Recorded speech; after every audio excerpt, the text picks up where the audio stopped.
I was sitting in a room with a group of executives who are saying, this is completely changing everything. And blah, blah, blah, blah, blah, blah. We could do this, we could do... And it was actually quite engaging. And the L&D person said, oh, do you want us to develop a course? And it just, the meeting stopped. And they all looked round and said, no, that's not what we're saying. Oh, right, okay. And you think, there's one person in this room who is not aligned at all with what is needed and what is going on. And that is the one person who should be aligned, who should be passionately involved in all of this, should be leading, not following, is back to, shall I deliver a course? Well, welcome, Nigel. Let's kick this thing off. Thank you so much for being here. We have spoken a lot on the side and in one-on-ones, and I just love your viewpoints. I'm so excited to bring this to people and, just get into the real stuff. I think there's so much that you say that a lot of people are a little bit nervous to say, right? And so we're going to get all into that. But to kick us off, just tell us a little bit about you and your background. Oh. I'm sorry, that was an that was an unexpected I didn't bubble. even know that was a thing. Nor did I, but it is clearly. So maybe that's when I'm about to talk about myself. Everything goes crazy. My background is, well, I suppose it's partly academic. I have a doctorate and I still do doctoral supervision. I really enjoy working at that level with individuals mostly now, and that is stimulating and interesting. But I also was a CLO. I ran a very large learning and development operation.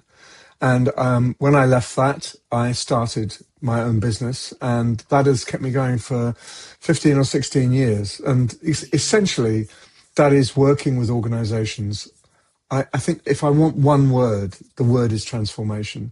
It's always I don't think I've ever been anywhere near any organization who say, help us with business as usual.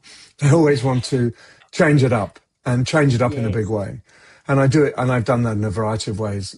Long-term relationships, one-off, launch something, explain something. I do coaching and support. I write. I'm on my 5th book at the moment. And writing is the way that I find out what I know and what I don't know. I know that sounds ridiculous. Most people write when they know something. I write when I don't know something, and I discover what I know when I write. So I'm obsessed at the moment with organizational learning. I don't think there's enough information being pushed around organizations, and I don't think organizations are doing enough to push information around.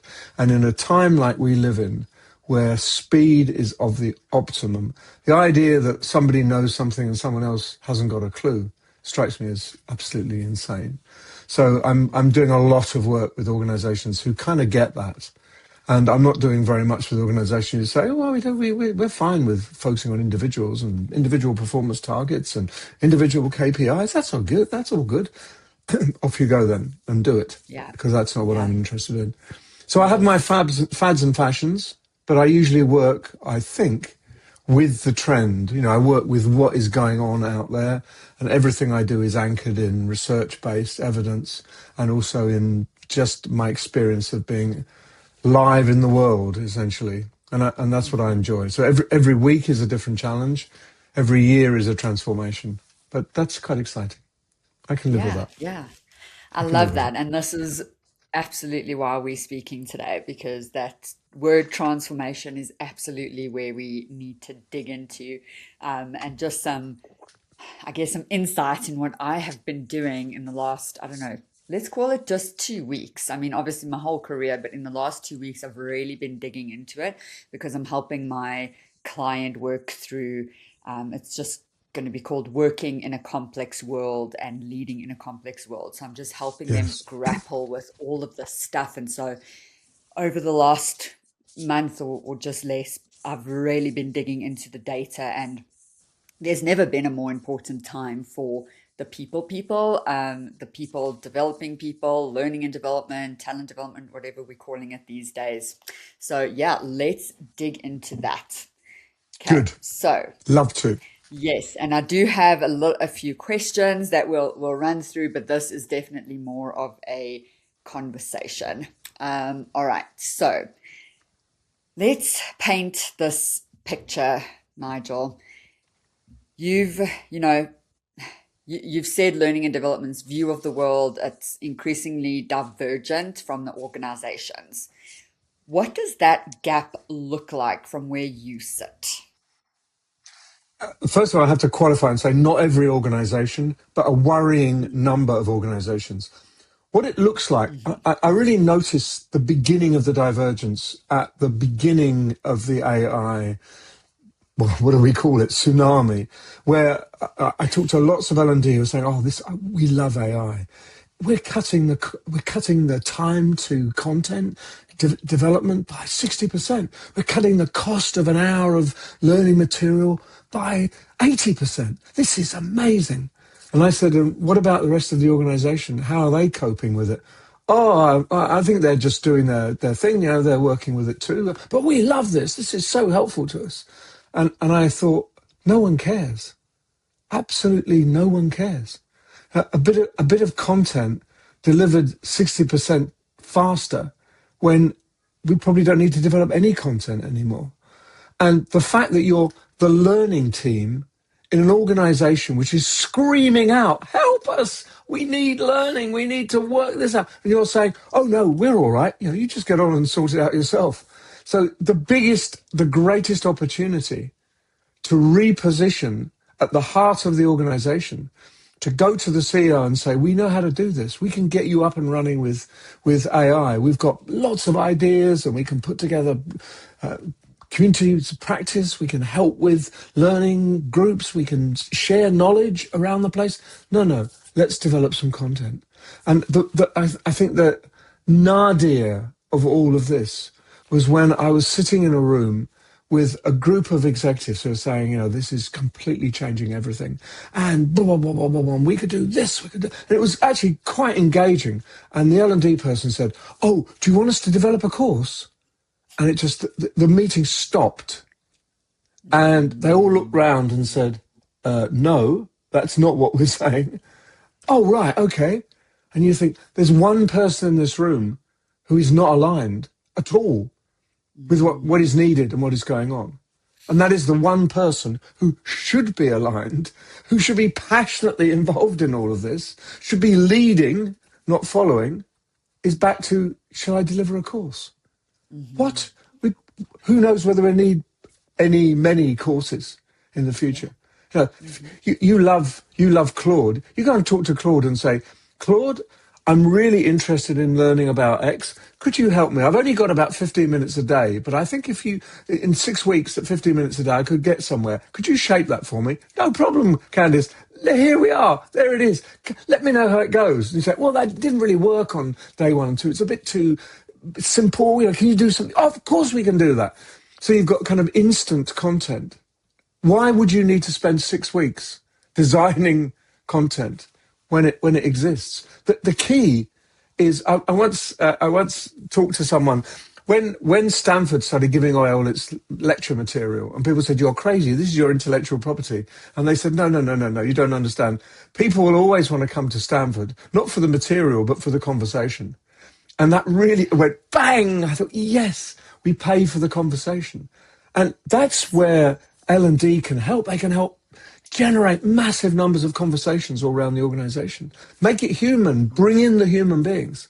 And don't worry about should we go away and spend 6 months doing a piece of content. So it's about conversations. That's what people come to you, Candice, for the conversation. Yeah. Absolutely for the conversation. Yes, 100%. I want to dig into so many things that you said. So that person sitting in that meeting that said, should I build a course? What should they have said? If we're operating at the level the business needs, and you could give that person some one-to-one coaching, what should they have said in that moment? Or how could they lead this? Because Nigel, I cannot agree more. We have to step up and lead, and we are the people. The business is craving.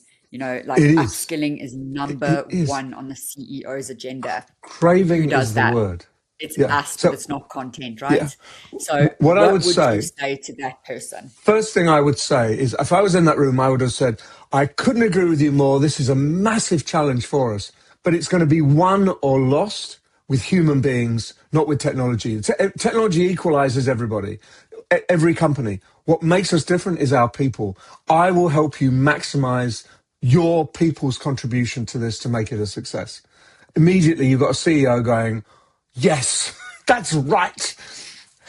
Second thing I'd say is we can't do that by leaving people in isolated positions. We need to begin to share more, work on problems more. You need to be honest and transparent and say, this I can't work out. This doesn't seem to be working as it should do. How can you help me? We will organize those conversations. We will organize that experimentation, and we will capture the knowledge so that the whole organization rises at the same time. Rather like the GE used to have a slogan which said, in a high tide, all ships rise. And that's what we need. We need all ships to rise. Not half of them sunk at the bottom and a few of them, operating in space. All ships rise.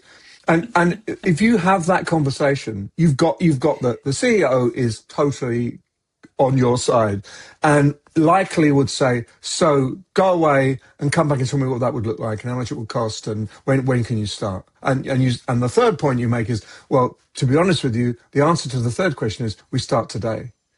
And he said, excellent, yes, go ahead and do it. and you've Yes. won them over because it is going to be made or won with people.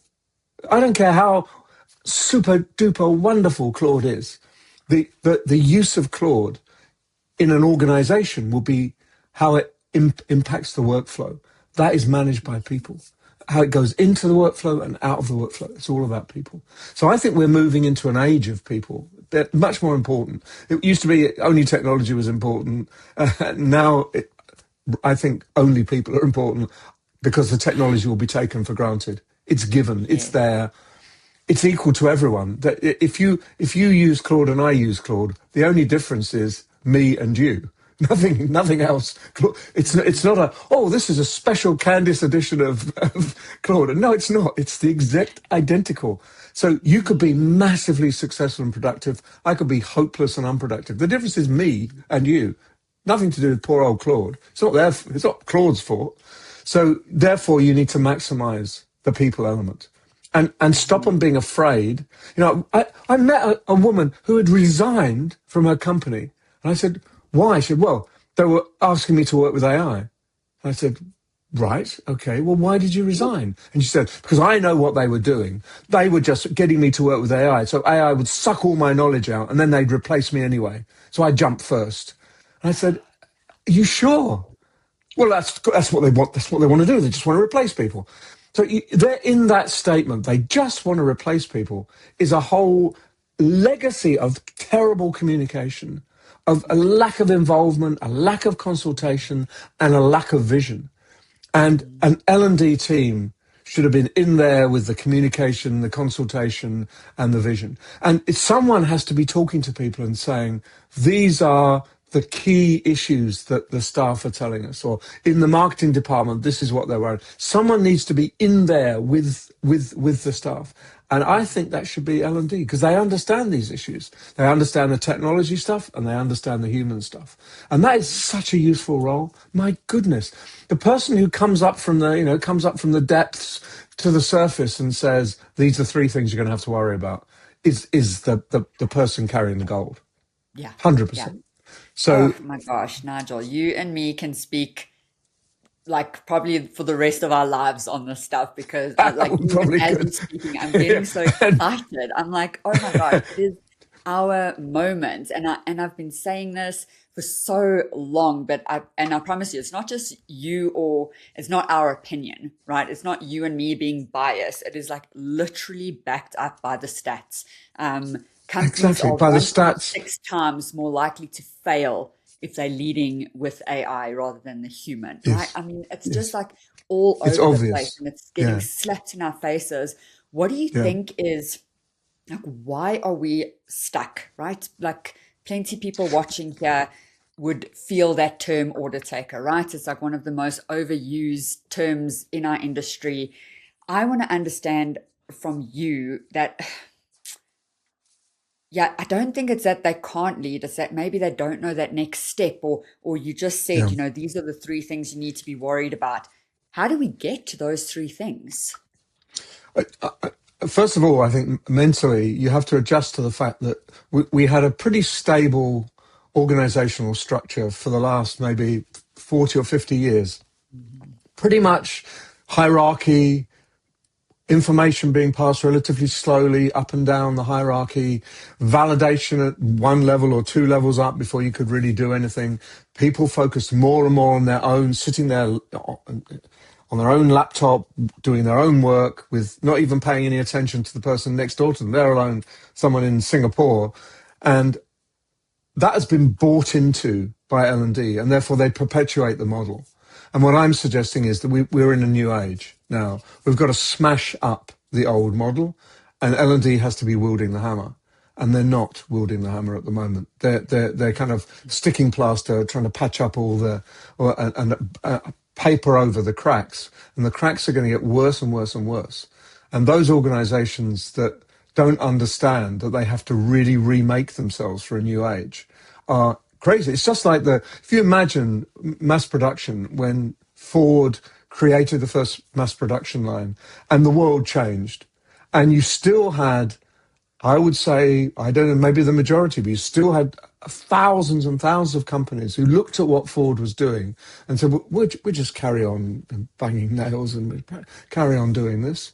And unless they had a unique proposition, they just went out of business one by one by one. And Ford gobbled up companies, and then General Motors gobbled up companies. That's why they became General Motors. They gobbled up less efficient organizations that didn't quite get it, had good product but didn't quite get it. And the mass production became the norm and then it became the kind of norm in our work, you know, that we use the computer. People are mass producing whatever they're doing, you know, communications, invoices, whatever. It's on this production line. And we need it to stop because the new world isn't based on that kind of division of labor. It's based on, because essentially AI can do a lot of that grunt work that occupies 70 or 80% of people's time, boring time usually. So where do you fit in? How do you remake the organization to maximize the human opportunity? And all human beings have more to give. And you just have to go into a workplace and talk to people about their jobs to know that that person is not working anywhere near their full potential. In fact, some of them are working so far below, it's almost, you want to go and cry. So much more to offer, but no one asks them. They're told to compromise in order to do the job. Whereas I think it's the opposite. We should be compromising the job to do the person. So one of my values in my latest book is value appropriate work systems and processes. And the whole hinge is on appropriate. Where a work system is not working for the modern age, you throw it out or modify it. At the moment, you modify the person to fit in with an obsolete work system. And you hear that all the time, people saying, oh, we make it work. Oh, well, we go round it in this way. Or we check that and then we ignore that bit and get on and do that bit. It's that we over reify work systems and we undervalue the human contribution. It's got to be exactly the opposite. And in a world of AI, what differentiates us is the human. Yeah. Organizations that we love, that you work with, it's the human that differentiates us. No one says, oh, I had this amazing conversation with a robot when I phoned, you know, my cellular provider. Whoa, couldn't have been better. I go, oh my God, that was awful. I didn't get anywhere. What a waste of time that was. Put me through to a human being. And and that's just not, that's one teeny example. There's a Yes. thousand examples where Yeah. we Oh, want human absolutely. smarts, humans Yeah. to control the workflow, humans Mm. control the production process and say, that's not working, let's change it, and be Yeah. empowered to do that. Very different model. And L&D has to be at the heart of that. So, you know, if we're going to change processes, how do we make sure that's embedded across the organization? L&D. How are we going to make sure that it's fit for purpose? L&D. How are we going to monitor different experiments? Some will work and some won't. L&D. So there's this agenda, amazing agenda, the best of my entire career, opening up in front of me. and someone says, "Oh, we'll build a course," and I literally want to just bang my head on the table and go, "I can't believe I just heard that," Yes. because it's so ridiculous. You've got Yeah. to get in the conversation, and the conversations are deep and hard and high level at the moment, because the ones who see it, they're seeing everything changing, and when everything changes, the person who sits there going, "I'll build you a course," is not going to help, I don't think. And once No, people they're not, realize they're not going to help, they won't have a job. It's as simple as yeah. that. Yes, That's the Nigel, scary thing. I want to just highlight that. I feel so strongly about that. Like, we cannot be sitting in the boardroom talking about courses or learning outcomes. I did a video on Instagram that lost me so many followers because I said I haven't spoken in learning outcomes for about 14 years, because I deal with the C-suite, and I don't think I've said the word learning outcome in about 14 years, since like Yeah. 2012, because that's when I changed positions. And I was like, and people were angry. They were like, yeah, but this is what got us here. And my argument is, yeah, what got us here is absolutely not going to get us there. As Just, cheesy yeah. as that Marshall sounds. Goldsmith wrote a I do want book. to dig into one thing you said, Nigel, before we Yeah, carry go on. on. So, because you said, you mentioned that you just have to speak to people in the organization to realize that they're not operating at their Yeah, full potential. So I want to yeah, ask you, for that person, for the people listening, because everyone listening here are our people, right? They're wanting to move forward. So when they feel like they're capable of so much more, but they're still invisible, or the organization doesn't get it, I've even heard the term order giver. Like, if they're stuck in that environment, like, what can they do? I suppose, what have they got wrong about their situation? How can they start molding it differently? yeah. I think that's a really good question, and I think I'm obliged to give an answer. I feel obliged. I'm not going to say, "Oh, it's easy." Just don't worry about it. You Mm. should worry about it. I was going to finish the last sentence was that Marshall Goldsmith wrote a book called "What Got You Here Won't Get You There." And that Mhm. title, it doesn't matter what the book says, in a way. Sorry, Marshall, but the title is absolutely brilliant. And it's true. What got you here, all well and good, but it won't get you there. Won't take you to the next level. So I think we all have to worry about that. Now, what I would suggest to people is you've got to start doing something that I call field work. I don't know what you call it. You can call it something else, but essentially be inquisitive. Explore what's going on. So when someone says, "Oh, those salespeople, they need some training," you don't go, "Oh, right, okay, I can put a course together." You say, "What makes you think that?" And they go, "Well, they didn't do this, they didn't do that." Okay, so what evidence have you got? Well, the sales are down. So sales are down, you think it needs training. Right. Can I go and talk to a couple of people? I just need to know those that you think are doing a really good job and those that you think are not doing such a good job. Let me get a view of where this is all going and what the problem is. And they say, "Well, all right, if you insist, but it's a course. We need a course." And you go and you spend a bit of time talking to people and trying to understand their worldview. And I guarantee you'll find out that a course is absolutely the last thing they need. Secondly, you'll find out that the reason they are blocked and conflicted and not performing has got nothing to do with them. It's usually to do with the environment they're in, their boss or whatever, or the product that they're trying to sell. And thirdly, that those people who are, "Damn, nuisance, give them a training course," they want to succeed. They want to do well. Very few people get up in the morning and want to bugger up the whole organization. There may be a few, there may be a few, but the vast majority of people want to do a good job, and everywhere they turn, they're prevented from doing a good job. And I bet those salespeople who are not performing are being held back in some way. Find out what that is. Go back to the person and say, "What I think would do the job would be some coaching for those three managers, because they're the ones who are causing the problems. And can I do that? And then we'll see what happens." And say, "Give me 6 months, and then let's take another stock take. And if I'm wrong, you'll get your course with bells on." And of course, you never do get the course, because things start to improve almost immediately once you unblock, what's going on. So don't be afraid to ask to do field work. And if they say, "No, you're not allowed to talk to anyone," you say, "Well, how can I possibly do my job? I need to talk to people." And if they still say, "No, go and talk to them anyway." Go and talk to them anyway. Yeah. be brave. Yeah. Go, and Hmm. often you can go and do stuff without asking for permission, and you'll get much further than if I'm not suggesting that you fly, business class to Singapore because there's a couple of people there you want to talk to. But I do suggest that you can walk down the road, or you can go down a floor, or you can even go to a building, halfway across the city. All of those things are really easy, and very, very few people will block you.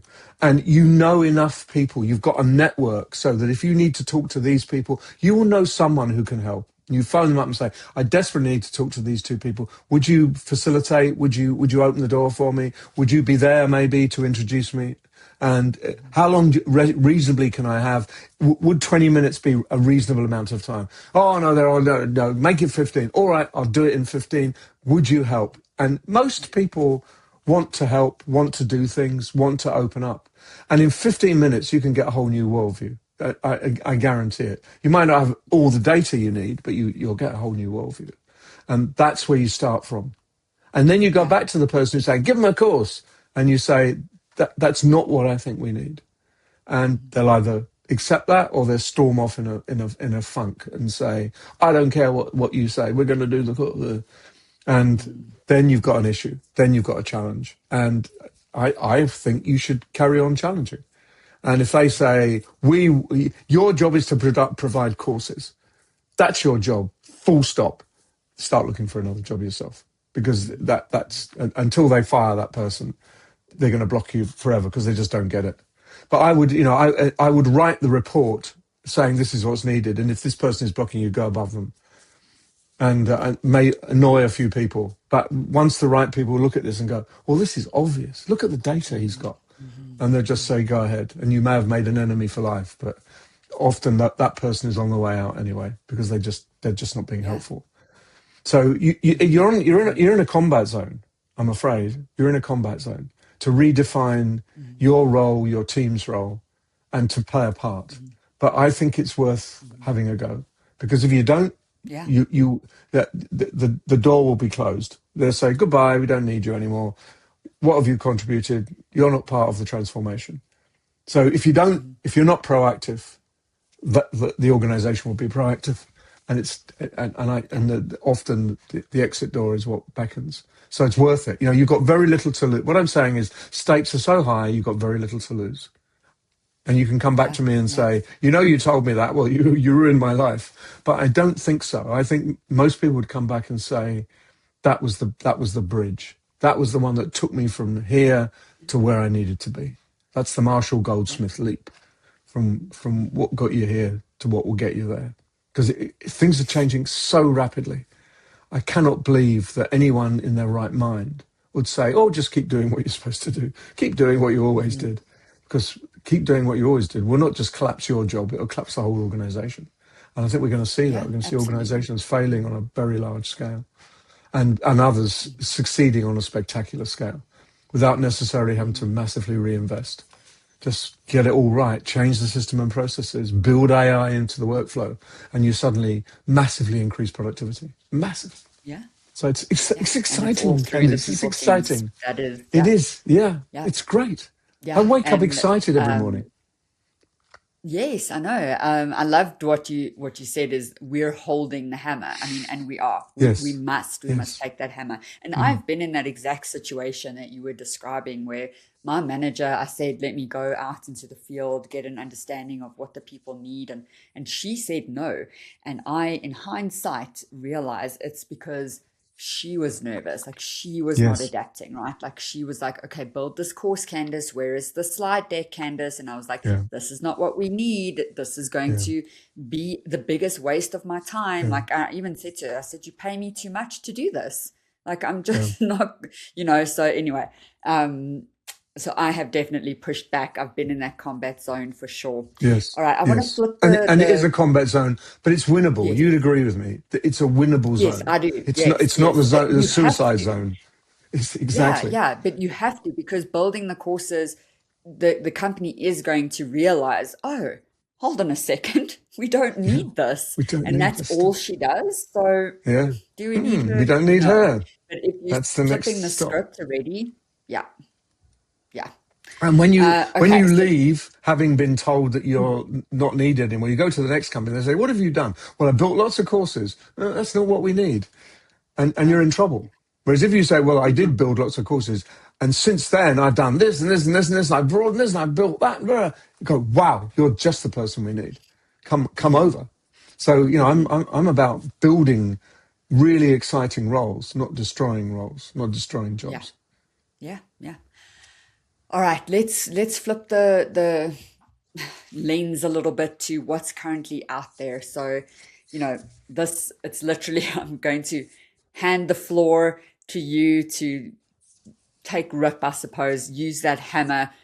The things that are currently out there, so the big institutions, the conferences that all L&D is going to, what are they getting wrong or what are they missing? Like, what is that piece? Because we're not stepping into this moment like we need to. And so I just feel that there is this gap, which is the whole Yeah. title of this conversation.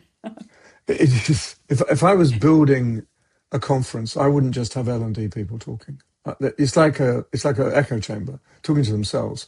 I would bring in some really people from left field, people who don't work in that area whatsoever, but have got some real insights in how you build organizations and get some real data right now, hot data, and to show those in the community what is really going on inside organizations rather than talk to each other.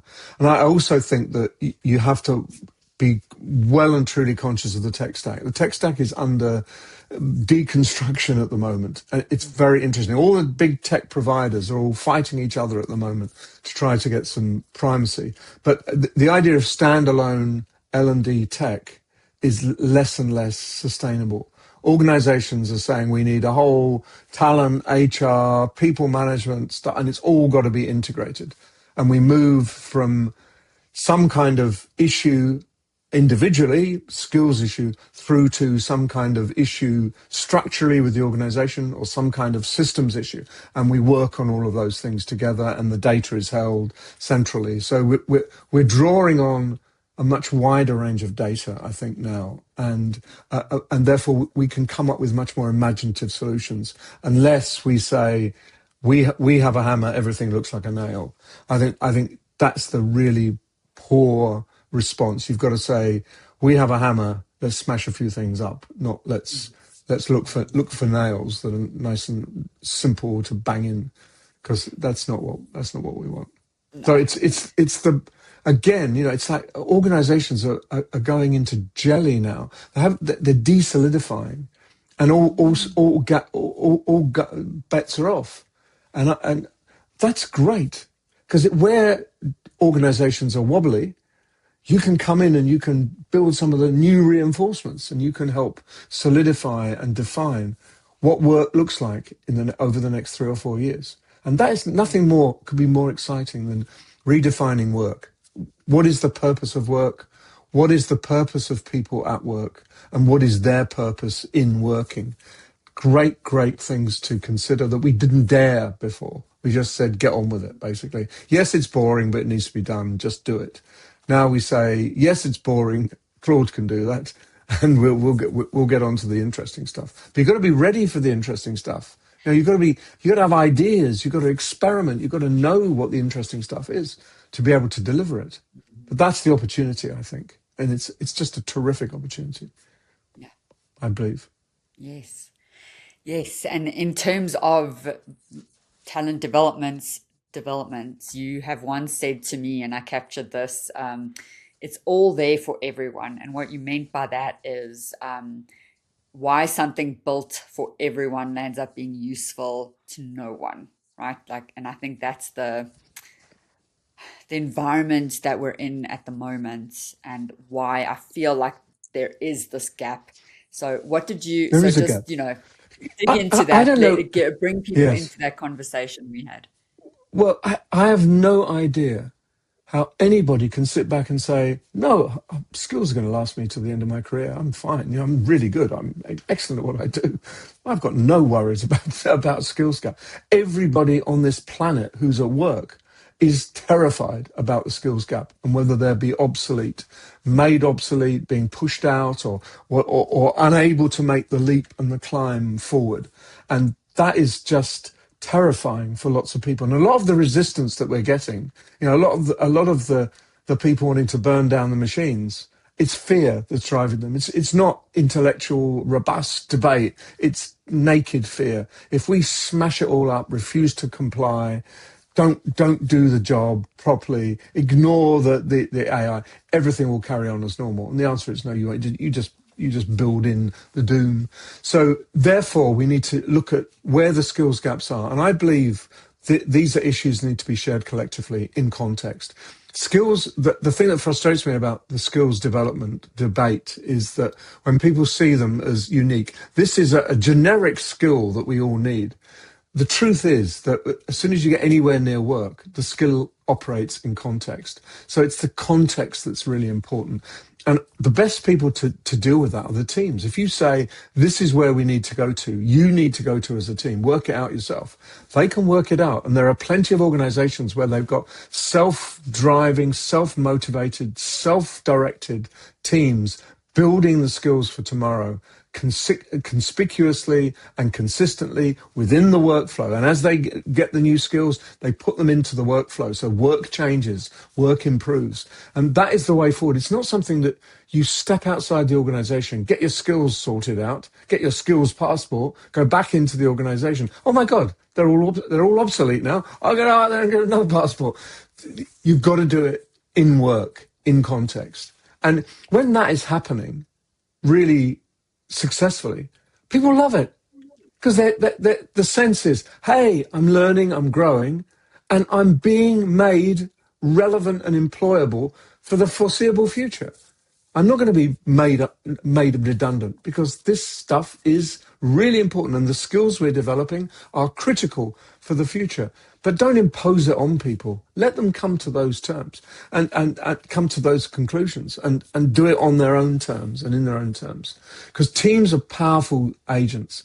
And when you've got a team, not everyone has to do everything. You don't say, you all have to do this. You say, no, you two, that's what you love. You specialize in that. We'll specialize in this. We'll specialize in that. And we'll come together when we need to share knowledge and we'll help each other and we'll work as a team in that knowledge space and we'll have collective skills. And a team with collective skills, which are freely shareable, is so much more powerful than a collection of individuals who try and do everything and can't do everything. So, there are some things that you love and I hate. And you hate and I love. That's the nature of the beast. We're human beings. We're different. I'll never be your clone, even if I tried very hard for the rest of my life. I'd get nowhere near it. You won't ever be my clone. But together, we could be way more powerful, sharing putting our skills in the pot and taking what we need when we need. And if there were 8 of us or 50 of us, you can see how you end up with immeasurable, powerful value created. Because I believe, and neuroscience backs me, that if you've got a team working together, the collective wisdom is greater than the sum of the parts. Because brains align. We know that we've got mirror neurons in our brain. We align, we learn really fast when I'm going, oh, Candice, yes, that's right. Hey, you're really good. Yes, that's exactly, and we could do that. And you go, yes, you're absolutely right. And we could do. We end up building on each other, building. And up we go. And that is really incredibly powerful in an organization and life enhancing. And it makes work really exciting. When you think, wow, we broke new ground today.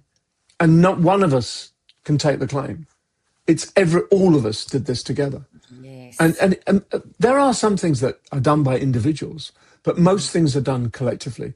Like you talk to drug companies and ask if it's one individual invented this. No, of course not. It's research teams, big teams, sometimes global research teams, sometimes with outsiders, sometimes using AI, but together, collectively, they do something groundbreaking and the whole team feels proud. And they don't go, oh, yeah, it was really Candice. We didn't do anything. She did the whole lot. I just don't believe it. No, I just don't believe that world is gonna happen. Yeah, it cannot. I actually had feedback from an interview I did applying for a role that I used the collective too much. I, gave part of the team in my answer too much. I was like, but there's no way I could have achieved that by myself. Yes, I achieved great things, but these people helped me. So yeah, Yes, anyway, that was yeah, just, I want it's us to very break the interesting. myth now quickly, Yeah, Nigel, of you can just Google it, right? Because and you said right in the beginning, like you can ask Claude or ChatGPT to give you 15 minutes of learning a day. There's so many free videos on YouTube. So I want, let's talk about where does AI actually replace learning and development, and where does it just expose, that it was never really about content in the first place? that is the Because I point. think That people is the listening point. might be Yeah, fearful yeah, that we're going to be replaced by Claude, yeah. even Google, YouTube. Yeah. Well, Yeah. Google is now increasingly indivisible from Gemini. It's AI driven, and it Oh, will yeah, that's 100%. that's how they stay on top of it all. Because without it, Google would just be sinking without a trace. How do you do that? Well, I just think that the answer is exactly what we said at the beginning. That if we could be replaced, we should be replaced in a way. That our ability is for looking forward, for building the future. AI's ability is looking back and building on the past because it can't predict the future. Human beings can't see the future. Human beings can. So I think there's a great world where the grunt work can be done by AI, but the conversation, this point we made at the very beginning, the conversation is what you pay for. So that if you can, part of L&D's job should be to enhance the conversations that occur inside the organization and with the organization plugging into the outside world. And that is a unique role. It cannot be replaced by anything else. But developing course materials certainly can. And it does it well. And it does it infinitely in a variable way. It does it because it begins to know you, that I'm astonished by how much, because when I ask ChatGPT something, it says, well, you remember you did this last week? And I go, well, how did you know that? So it's kind of scary, but it's past. It doesn't say, I know what you could do next week. I understand the future. Can't do it. Human beings can say, Candace, this is what you need to do next week. Candace, this is you've got to build on that skill and develop it. Go and talk to these people. These are the faint trickles of insight that we need to grab and turn into real workflow management or real development or whatever it might be. They're the important things, and human beings right at the heart of it. I am absolutely convinced that human beings are going to be extraordinarily more valued, not less valued in the world of AI. And all of those companies who rush to dismiss staff, then rush to bring them all back again. Because it was a disaster. I'm not going to mention any company names, but one company got rid of 700 people and said, we don't need them anymore because AI will do all of this. And it was the result was the company nearly went under because the AI was making decisions without any human reference. It was making bad decisions. The customer experience was terrible, absolutely terrible. And they realized that it's not as simple as AI can do this. It probably can, but it does it best when it's supervised and encouraged and validated and modified by the human input. And that's what our life should be about. It should be about we gather more and more skills, we get better and better at managing this crazy world, but we do it with 100% bedrock assistance. Like Candace, I often think I look at my laptop, and I'm sort of half in love with my laptop. If someone touches it, I get upset, and I kind of hug it occasionally, and it is such a part of my life, and it is an extension of my brain. I don't go anywhere without it. I wouldn't, because when I want to do something, when I want to find something, my laptop is my friend and my phone is my friend and my iPad is my friend. But that doesn't mean that I'm a diminished human being because I depend on those pieces of technology and that I do outsource some of the things my brain used to do on its own. I don't boast, but I'm ashamed to say I only know 2 telephone numbers now. And that is it. It's me and my wife's telephone number. I remember those. And that is it. I used to have 20, 30 telephone numbers in my head, at least 20 or 30. Why do I need that? Why do I need that? So therefore, there was a wonderfully seminal article on consciousness. And the article started by saying, if a blind man has a stick, where is the end of his consciousness? Is it in his hand or is it in the stick? And the answer is, it's the stick. The stick is part of his consciousness. And he's using that tool to do more than he can do just using his hand. And it's the same with us. The laptop or the phone is part of my consciousness. And I use it as a tool to do more and do faster. And AI is going to be no more than that. It's going to be a tool that I use to be more productive, be more efficient and effective. And the idea that it's somehow massively different, I'll bet you in a year's time, hardly anyone's talking about AI because it'd just be there. We just take it for granted. Like, I don't hear anyone say, oh, my laptop did such a wonderful thing today. Did you know I managed to answer 30 emails and my laptop just did it? All the emails disappeared and my laptop's wonderful. I think people would start to put the white coat on you, wouldn't they? Think you're utterly insane. Of course, that's what a laptop does. And I think at the moment, Claude did this. And it came up with an answer. Exactly. It's not going to happen. We're just going to take it for of course it comes up with an answer. That's its job. So we will be embracing a world where all of this is just taken for granted. It's a given. Now, how are we going to build that world? Who is going to build that world? It has to incorporate the traditional skills of L&D. It has to. The people need to be firmly involved in this. Not necessarily in charge, but firmly involved. And they're building a new world. Just as, when I remember, sad to say, I'm old enough to remember the IT revolution, where people were terrified. Most people, human beings who just pick up a laptop without thinking about it, have no memory of the naked fear when those desktop machines started coming in and people were told they had to use them. And I remember managers printing out all their emails at the beginning of the day, handwriting their responses and giving it to an EA to type the responses. He said, I'm not touching a computer. They learned how to print stuff. That was it. Now, that is absurd. We all laugh and go, amazing. That's not true. That's not true. But it is true. It is true. And the same issue with AI. I'm not touching AI. I'll get my team to do the AI. That is really when a manager says it's my team dealing with that, be worried, because they won't understand what the hell's going on otherwise. And with AI, the way you understand what's going on is you jump in. I don't think there's any kind of intellectual way of standing back and going, oh, yes, I understand this intellectually. Now I can manage it. No. You have no idea until you jump in. It's very important. And it will help you. That's the beauty of it is you can say, I don't understand that. It will explain it to you. Could you give me more information around that? No problem at all. I'll give you more information. And you can manage the outputs, check the outputs, be in control and feel this is working for me. It's not replacing me or making me irrelevant.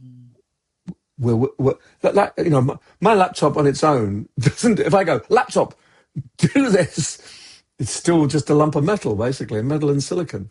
But when I'm in there, it's the magic. The magic is me. I like to think, not the silicon. And it's the same with AI. The magic is you. It's the conversations you have, the questions you ask, the memories that you bring out to help you flesh out ideas that make it so very, very important. And when I hear people say, "Oh, I tried ChatGPT, it's absolutely useless. It's stupid. It just gave stupid answers," and you want to say, "No, it's not. It's you. It's you." But it's rude. So I say, "Oh yeah, not everyone. It doesn't suit everyone." But the answer is that it's. And we've learnt so much so quickly. Like, you remember I went on a prompt engineering course. What a load of rubbish. Every single thing I learnt on that course is completely obsolete now, utterly ridiculous. Yeah, but at the time, it was, it's the key words and the phrasing, and this is how you build a prompt. Not anymore. You just go, No, tell me no. this. Oh, no, that's not what I want. Tell me this and a little bit more. Tell me this and a little bit more of that. Yeah, I get that. But what about this? You just have a conversation. Essentially, it's conversational now. Yeah. This makes me sound like I've got some serious mental problems, but I talk endlessly to Claude and ChatGPT. I much prefer to talk Yeah. to them. And I say, look, I'm really struggling here. Or I say, I am absolutely convinced that these are the three biggest trends in X. Challenge me. Give me three Mm, alternatives. mm, And it will come back and mm, say, you don't know what you're talking about. There's this, and this. So if you tell Chat or Claude or Gemini, any of them, if you say, just challenge me, don't just accept what I mm, say, they'll come back and challenge you really, really well. And I've found that invaluable. It's like, if I had Candice and she was sitting next to me, I can just knock and say, Candice, tell me that's rubbish. And you'll go, well, you haven't thought about this. It's exactly the same. But you cannot do that. I can't have Candice sitting next to me, but I can have Claude or any of the others literally sitting next to me, patiently listening to my drivel and making yeah. sense of it for me. And you'd Yeah. give up in fight. You go, oh my God, I can't stand this, Nigel. I'm going back to whatever. I'm done, Nigel. You're Yeah, I'm right. done. You're right. Exactly. I'm done here. So Those this three is, things, yes, I agree. yeah, so important. Oh, so we This need is to start so wrapping up. I could, transformative. Right. yeah, Sorry. oh, it really is.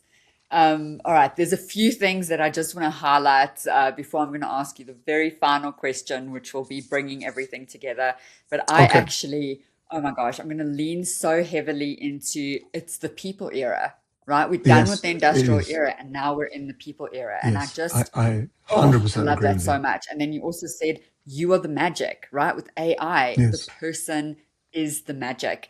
And then the third thing you said that I want to highlight is the that learning and development, yeah, they're not going to be in charge of it, but they absolutely need to be the leaders in this Yes.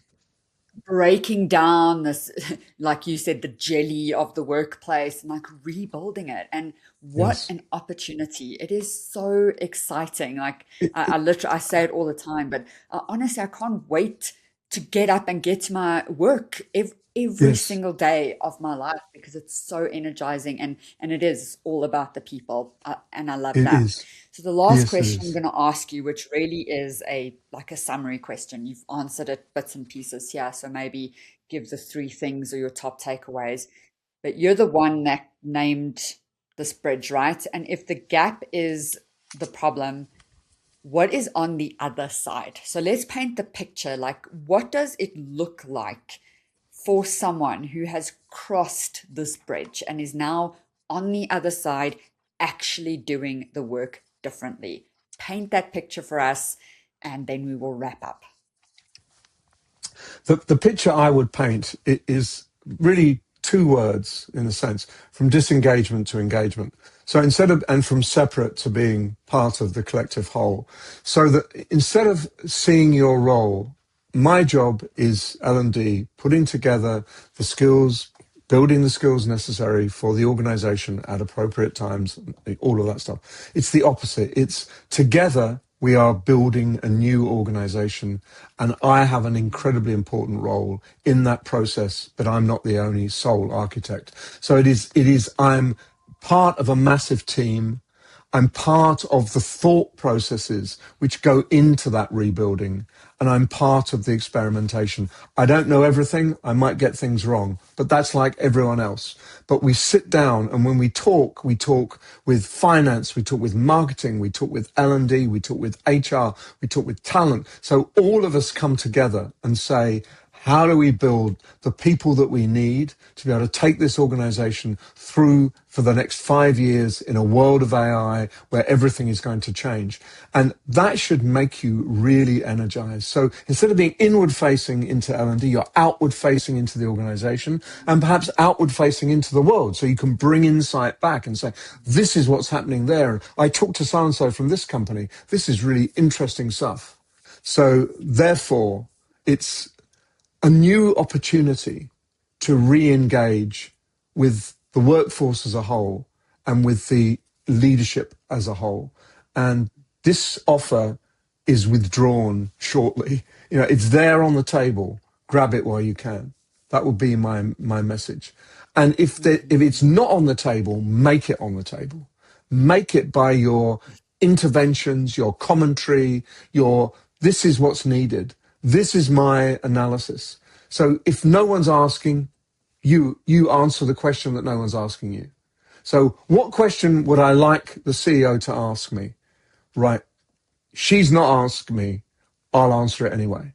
And make sure that goes out. Think piece, thought piece, 5 ideas, issues that we need to discuss as an organization or as a people team or whatever it might be.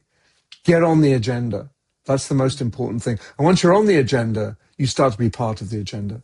And that's unbelievably important, I think. Oh my And will gosh. life enhance your career. This will Yeah. propel you through the next 5 So years, good. which is what you want. Once What you you want. are on the agenda, you are part of the agenda. Oh my gosh, Yes, I love that. That is excellent. And that is and it's so true. true. So true. Yeah, yeah, absolutely. And oftentimes what they're coming to you with is not actually the root cause. Anyway, I could literally talk to you all day. The final question, and I want people to put in the chat, or if they're watching the replay, to even add some comments. What do you think? And you can give your gut feel on this. Like, which gap hits the hardest? Is it budget constraints, respect, relevance, fear? Which one of those 4 do you think are the hardest? Is It's not budget. It's absolutely not budget. I You know don't that think so. when something is really important, that suddenly money is found. Budget is an excuse almost. If you're building the productive future of the organization, money can be found. You can borrow it because you're going to get it back tenfold. Now, I think the real issue is fear, partly, and lack of trust. Trust Mm, is, I wrote a whole book about learning culture. And by the time I got to the end, I realized that I could have kind of written one sentence. And that sentence is, no trust, no learning culture, full stop. That's true. I mm, never found one example of a low trust organization that had a great learning culture, a great sharing culture. mm, So trust is build the trust, show you can be trusted, build that trust, extend that trust, and work on the real big, meaty, wicked problems that don't have an obvious answer, and explain that the only way we solve a wicked problem are when people put their heads together and work out the best alternatives, not when you send people scurrying away on their own and say, that's your job, Candice, go and sort that out. It's not your job. It's the organization's job. So yeah, yeah, I think it's trust and confidence. good. Those 2 things are Yeah, really important. so good. All right, any final things before we wrap up? Any final I notes you just want to think give to everyone I'd listening? like anyone who watches this, I would say, think daily, weekly, monthly. What did I learn today? What do I know now that I didn't know when I got up this morning? What do I know this month that I didn't know last month? What do I know this year that I didn't know last year? Make sure you're on a learning journey yourself. And if you're not, be worried. Consciously build one. Because this world is so crazy that it's so easy it just disappears, it slides out of your hands. Whereas if you just, every day, every week, every month, every year, you're building your own skill base, you're getting your own insights. And that doesn't mean you just read L&D journals. It means you read tons of stuff. You read around, you read in psychology and neuroscience and technology, all of the things that are really impacting on our world. So you have a grasp of what's going on. And be inquisitive, ask questions, be curious. Curiosity is a fantastically important asset in a world that we don't understand. And so many people don't ask those questions. Challenge, don't believe that Sam Altman is the hero of the world. Be curious. What is Sam Altman? What are his ulterior motives? Where is this all going? What are the ethical underpinnings? And all of that kind of stuff. Ask questions, but be a learner. The world is Yeah. for learners now. It's not for the learned. That they're obsolete or making themselves obsolete very fast. And anyone who's Mm, sitting there thinking, I really have got a grasp of this. I'm retiring in 5 years. I don't need to worry about this. Oh, yes, you do. You absolutely, unless you're retiring tomorrow. And even then, how are you going to build a rich life? So Yeah. I would say that this is the learning age, and it's fascinating as a result. Things do not change Really. every month; they change every day. It's amazing, They truly really amazing. do. Honestly, They they certainly really do. do. Yeah. Yeah. Oh, well, Nigel, this has been so wonderful. Now I'm going to go into my day so energized and full of thoughts. And I'm like, I'm going to put this transcript through Claude and come up with all of these ideas.